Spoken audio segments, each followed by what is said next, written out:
যদি সংবিধানে থাকতো তাহলে আমাদের হোম মিনিস্টারকে তো আগরতলা থাকতে হতো না।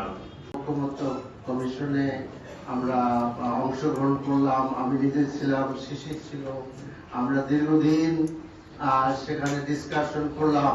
আর দুষ্ট লোকেরা বলে যে আমরা ভালো ভালো খাইলাম আর কি। এখন যদি আমরা কিছুই না করি তাহলে দুষ্ট লোকের কথাটাই তো আসলে এস্টাবলিশ হয়ে যাবে যে আমরা গেলাম, খাইলাম, কিছু করলাম না। আমরা শুধু ডিসকাসই করিনি, আমরা নোট অফ ডিসেন্ট দিয়েছি, আবার আমরা একমত হয়েছি। আপনারা চিন্তা করে দেখেন যে বাংলাদেশের ইতিহাসে right from the Pakistan up to this days কোন একটি সময়ে পলিটিক্যাল পার্টিগুলো এত বড় বিষয়ে এবং অনেক বেশি বিষয়ে ঐক্যমত হয়নি। It's a very unique feature of our political history.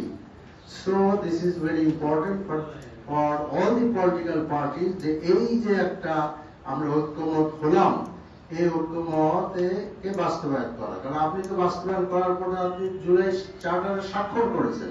এতগুলো মানে জাতি দেখলো আর কি, পুরা জাতি দেখলো, ইন্টারন্যাশনাল অর্গানাইজেশন গুলো সেখানে ছিল, দেশ বিদেশে সমস্ত জায়গায় আমরা এটা দেখলাম প্রচার হতে।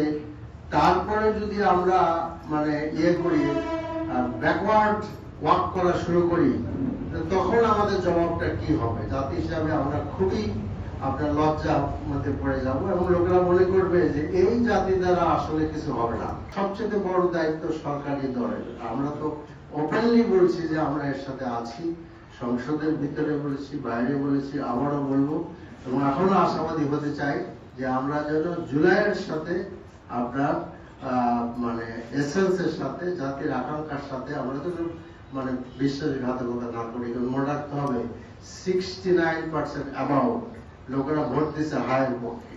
তো 2/3 মেজরিটি যখন বিএনপির হয় তখন এটা স্পষ্টতই বোঝা যায় যে বিএনপির বহু লোকেরা এখানে ভোট দিয়েছেন এবং প্রাইম মিনিস্টার নিজে ভোটের পক্ষে ক্যাম্পেইন করেছেন। জনগণের ভোট, আপনাদের লোকেরা ভোট দিলেন।